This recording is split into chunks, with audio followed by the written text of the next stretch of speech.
ప్రైజుల్లాట్. ఈరోజు మరి అనేక రకాలైన పరిస్థితులని మనము దృష్టిస్తే మరి మనుషులు బలహీనులు అనే మాటను చూసుకుంటే చాలా సందర్భాలలో వారు ఎంతో మరి నిగ్రహశక్తి కలిగిన వారు అని పిలువబడిన వారు సైతం ఈరోజు సంఘములు కానీ మరి కుటుంబాలు కానీ చాలా చోట్ల చాలా పరిస్థితులు ఏంటంటే ఈరోజు పోలీస్ స్టేషన్లో మా వారు ఇంటికి రావట్లేదు,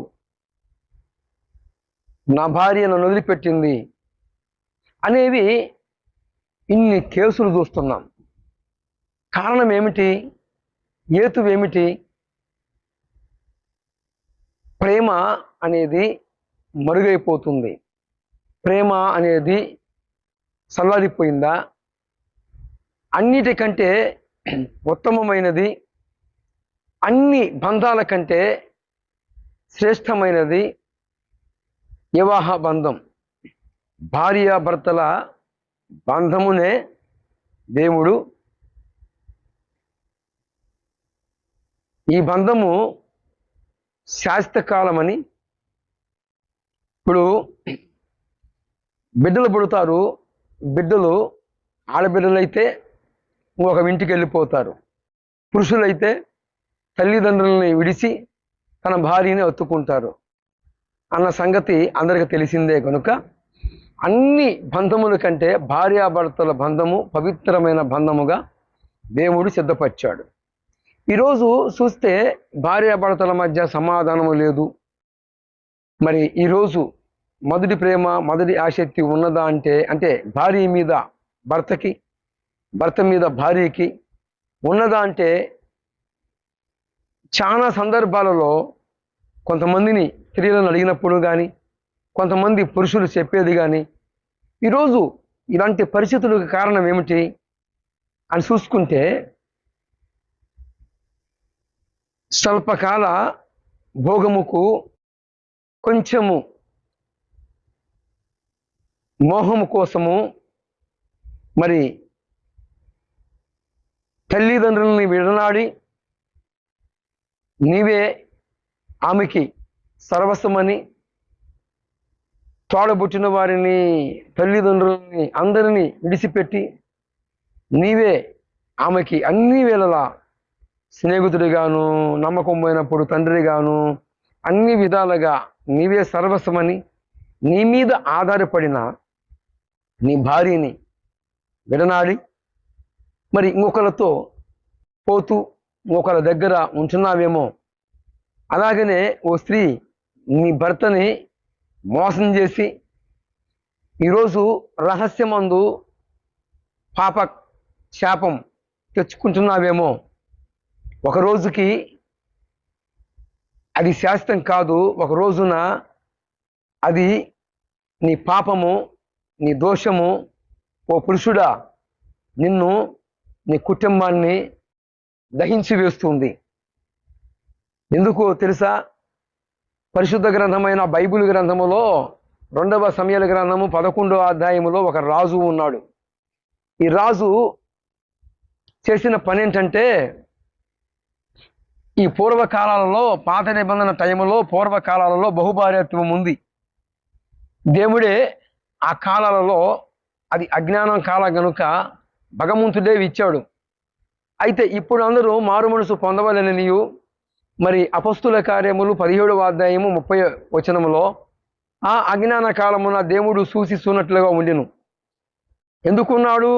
అది దేవుడు జన ఉత్పత్తి కోసము. అయితే అప్పటికి వదిలిపెట్టలేదు. చూడండి, అప్పటికి ఆ అజ్ఞాన కాలంలో కూడా బహుభార్యత్వము ఉన్నప్పటికి కూడా ధర్మము ధర్మమే అని దావీదు అనగా రాజు ప్రొద్దుగూకుతున్న వేళ, అది వసంతకాలము, రాజులు యుద్ధానికి పోయే కాలము. ఆ కాలమున ఈ దావీదు ఏం చేశాడు అంటే, ఫస్ట్ ఆఫ్ ఆల్ యుద్ధానికి పోవాలి. యుద్ధంలోకి పోయి ఏం చేయాలి? సైనికులతో పాటు ఇతను కూడా పోయి యుద్ధం చేయాలి. అలాంటి యుద్ధం చేయాల్సిన వీణ సైనికులను పంపించాడు. వారికి ఎవరు మార్గదర్శి? రాజుగారే కదా. రాజుగారు ఎందుకు ఆగిపోయాడు? ఇతను యెరూషలేములోనే ఆగిపోయాడట. ఎందుకు ఆగాడో ప్రొద్దుగుకుతున్న వేళ మేడ మీద అటు ఇటు తిరుగుతూ ఉన్నప్పుడు ఒక స్త్రీ ఈయన కంటపడింది. ఆమె స్నానం చేస్తూ ఈయన కంటపడింది. మరి ఆ స్త్రీ తలుపు వేసుకోలేదో ఏమో తెలియదు, కానీ మొత్తానికి ఈయన కంటికి కనపడిందని అక్కడ లేఖనము మనకి సాక్ష్యం ఇస్తుంది. అయితే ఈ రాజుగారు చేయాల్సిన పని ఏంటి? బహుభారత్వం ఉంది, దేవుడే ఇచ్చాడు. ఫస్ట్ ఆఫ్ ఆల్ ఈయన దేవుణ్ణి అడిగితే ఎలాగో ఉండేదో తెలియదు, కానీ ఎవరు చూడలేదని చెప్పి రాజుగా ఉన్నాడు గనుక రహస్యమందు ఆమెను పిలిపించి ఆమె యొక్క పరిశుద్ధతని ఏం చేస్తాడు అంటే అపవిత్రత చేస్తాడు. ఈమె ఎవరు? ఈ రాజు దగ్గర ఉన్న సైనికుడి భార్య, నీతిమంతుడు ఉరియా అనే ఆయన భార్య. చూడండి, ఒక చిన్న అబద్ధము ఎంత కొంపబుచ్చుతుందో, ఎంత భయంకరమైన శాపాన్ని తీసుకొస్తుందో. ఒకరోజు నీ కుటుంబాన్ని, నీ పిల్లలని అది దహించి వేస్తుంది. ఓ స్త్రీ జాగ్రత్త. నీ కుటుంబాన్ని, నీ పిల్లలని అది తరతరములకు వస్తుంది శాపం. నిర్గమాకాండం సాక్ష్యం ఇచ్చింది, మీ పితరుల దోషములు 3, 2, 4 తరాల వరకు మీ పిల్లల మీద మోపుతానని. అనుకుంటున్నావేమో నీతిమంతుడిగా ఉన్న నీ భర్తని మోసం చేసి పరపురుషుడి దగ్గరికి వెళుతున్నావేమో. నీతిమంతురాలైన ఉన్న నీ భార్యని మోసం చేసి పరాయి స్త్రీ దగ్గరికి వెళుతున్నావేమో. ఓ పురుషుడా జాగ్రత్త. దావీదు గతి ఏమైందో తెలుసా? ఆఖరికి ఒక చిన్న మిస్టేక్ దావీదు సంతతి వారిలో ఎంత శాపము ఏలుబడి చేసిందంటే, ఆఖరికి తన కుమారుడు ద్వారాగా కర్మబడ్డాడు, శత్రువు చేతులకి అప్పజెప్పబడ్డాడు.